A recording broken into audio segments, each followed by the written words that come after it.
হনুমান কি জীবিত? তবে কোথায় আছেন?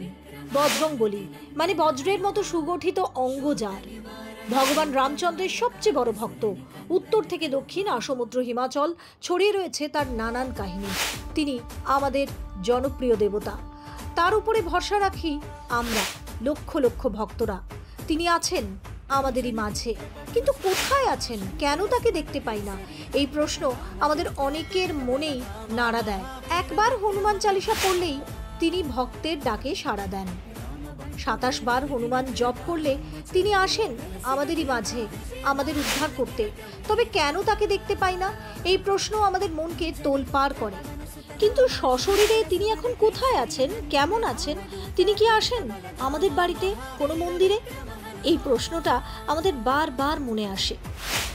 নমস্কার, আমি রেনেসা। আরও একটা ভিডিও কন্টেন্ট নিয়ে আমি হাজির হয়েছি। আর আজ আপনাদের আমি বোঝাবো, জানাবো, দেখাবো, প্রমাণ দেব বেশ কিছু, যেখান থেকে আপনারা জানতে পারবেন, বিশ্বাস করতে পারবেন যে হনুমানজি সত্যিই আছেন। গোস্বামী তুলসীদাস তিনি বলে গেছিলেন যে এই কলিযুগেও হনুমানজির দর্শন পাওয়া যাবে। তুলসীদাসজি যখন হনুমান চালিসা লেখেন সে তো হনুমানজির অনুপ্রেরণাতেই, এমনকি শ্রী রামচন্দ্র এবং লক্ষ্মণের সঙ্গে তার যে দেখা হয়েছিল সে তো হনুমানজির সাহায্যেই। সুতরাং তিনি নিজে লিখে গেছেন যে হনুমান সশরীরে উপস্থিত রয়েছেন আমাদেরই পৃথিবীতে। কিন্তু তারপরেও মনে প্রশ্ন জাগে যে সত্য, ত্রেতা, দাপর, কলি এই 4 যুগ ধরে হনুমানজি যে রয়েছেন এই পৃথিবীতেই, কি রূপে রয়েছেন, কোথায় রয়েছেন, তাকে দেখা যায় না কেন? কিংবা যারা দেখেছে তারা কিভাবে দেখেছে? আসুন সেই সংক্রান্ত কয়েকটা বিষয় আপনাদের জানাই। আমরা 4টি যুগের কথা জানি: সত্য, ত্রেতা, দাপর ও কলি। সত্যযুগের একদম শেষ ভাগে হনুমানজির মা অঞ্জনা 7000 বছরের এক কঠোর তপস্যায় ব্রতী হন এবং শিবকে সন্তুষ্ট করে তার একটি অংশ হিসাবে পান হনুমানকে। জন্মের পরে তিনি পবনপুত্র আর কেশরী নন্দন নামে পরিচিত হতে লাগলেন। ত্রেতা যুগের কথা। হিন্দু পুরাণ অনুযায়ী ত্রেতা যুগে ভগবান বিষ্ণুর অবতার রামচন্দ্রের জন্ম, আর এই যুগেই রামায়ণের ঘটনায় হনুমানের প্রবল প্রতাপের কথা আমরা কম বেশি সকলেই জানি। এই যুগেই তিনি অমরত্ব পেয়েছিলেন। শোনা যায় যতদিন রাম ভক্তদের মুখে রাম নাম থাকবে ততদিনই তিনি বেঁচে থাকবেন। এই যুগে ভগবান রামের পৃথিবী থেকে বিদায় নেওয়ার কথা শুনলেও হনুমানের এই পৃথিবী ছেড়ে যাওয়া সম্পর্কে এমন কোনো কথা আমরা পড়িনি, শুনিনি। পৃথিবীর 8 অমর চরিত্রের মধ্যে এক তিনি। দাপর যুগ। মহাভারতের ঘটনা ঘটেছিল এই যুগেই। এই যুগেও আমরা হনুমানের প্রবল অস্তিত্বের প্রমাণ পাই। ভীম যখন দ্রৌপদীর অনুরোধে পদ্ম সংগ্রহ করতে মানুষের অগম্য স্বর্গপথে রওনা দেন, তখন হনুমান তার পথ আটকান। পবনপুত্র ছিলেন ভীমও, সেই হিসাবে হনুমান ছিলেন ভীমের অগ্রজ।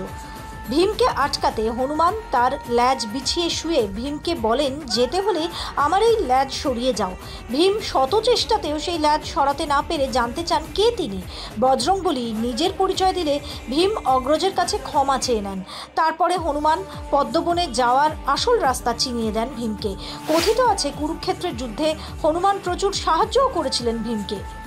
পুরো মহাভারতের যুদ্ধে অর্জুনের রথের সঙ্গে অধিষ্ঠিত ছিলেন হনুমান স্বয়ং। যুদ্ধের শেষে হনুমান তার আসল রূপ দেখান এবং সঙ্গে সঙ্গে অর্জুনের সেই রথও অদৃশ্য হয়ে যায়। অর্জুন যখন ভগবান শ্রীকৃষ্ণকে এই ব্যাপারে প্রশ্ন করেন, তখন শ্রীকৃষ্ণ অর্জুনকে বলেছিলেন, হনুমানজি তোমার রথের সাথে ছিলেন বলেই এত বিধ্বংসী অস্ত্র তোমাকে কোনো ক্ষতি করতে পারেনি। এইভাবেই মহাভারতেও নিজের উপস্থিতির প্রমাণ রেখেছেন বজরংবলী। এই কলিযুগেও হনুমানজির উপস্থিতির টের পাওয়া গেছে। 1600 সালে যখন তুলসীদাসজি রামায়ণ লিখছেন, সেই সময় তাকে রামায়ণ লিখতে অনুপ্রেরণা দিয়েছিলেন এই হনুমানজি। এরপর রাঘবেন্দ্রজি, রঘুবীরজি, এমনকি সত্য সাই বাবা, তারা প্রত্যেকেই বলেছেন যে তারা হনুমানজিকে দেখেছেন। হিমালয়ের জঙ্গলে, পাহাড়ে তাকে অনেকেই ঘুরে বেড়াতে দেখেছেন। শ্রীলঙ্কার বিভিন্ন জনজাতি নিজেদের বিভীষণের বংশধর বলেই পরিচয় দেন। এদের মধ্যে মাতং নামের একটি ছোট গোষ্ঠী আছে। এই গোষ্ঠীকে হনুমান বলেছিলেন প্রতি 41 বছর অন্তর তিনি সেখানে ফিরে আসবেন, তখনই তার অস্তিত্ব সকলে টের পাবেন। এখনও শ্রীলঙ্কার জঙ্গলে ওই জনজাতির অস্তিত্ব আছে বলেই জানা যায়। 2014 সালে ওই জাতি শ্রীলঙ্কার জঙ্গলে শ্রী হনুমানের পুজো করার প্রমাণ মিলেছে। এই বাসিন্দারা সভ্যতার আলো থেকে অনেক দূরে বাস করেন, কিন্তু কেউ তাকে দেখতে পান না। সেখানে তিনি এক শক্তি হিসাবে অবস্থান করছেন। হনুমান আজও পৃথিবীতে আছেন, কিন্তু আমরা যেভাবে তার রূপ কল্পনা করি সেভাবে হয়তো নেই। একবার হনুমান চালিসা পড়লেই যে শক্তি পাওয়া যায়, যে কনফিডেন্স পাওয়া যায়, যে আত্মবিশ্বাস পাওয়া যায়, তার থেকেই বোঝা যায় যে হনুমানজি আমাদের কাছেই আছেন, আমাদের পাশেই আছেন, আমাদের মাথায় তার আশীর্বাদের হাত রয়েছে। আশেপাশে কোথাও হয়তো ঘুরে বেড়াচ্ছেন, কিন্তু আমরা তাকে দেখতে পাই না। আসলে হনুমানজি আছেন আমাদেরই মধ্যে, এই পৃথিবীতে, কিন্তু তাকে যে রূপে আমরা কল্পনা করি সেই আকার, সেই রূপে হয়তো তিনি নেই, কিন্তু তিনি আছেন, যুগ যুগ ধরে আছেন। রামায়ণের সময় বা তারও আগের থেকে তিনি আছেন, কারণ তিনি চিরঞ্জীবী, অমর হওয়ার বর তিনি পেয়েছেন। তাই এই পৃথিবী ছেড়ে তিনি কোথাও যান না, এখানেই আছেন। যখনই কোনো সংকট হয় তখনই সংকট মোচন করতে ভক্তের পাশে এসে তিনি দাঁড়ান। তাই সবাই মিলে বলুন জয় হনুমানজি।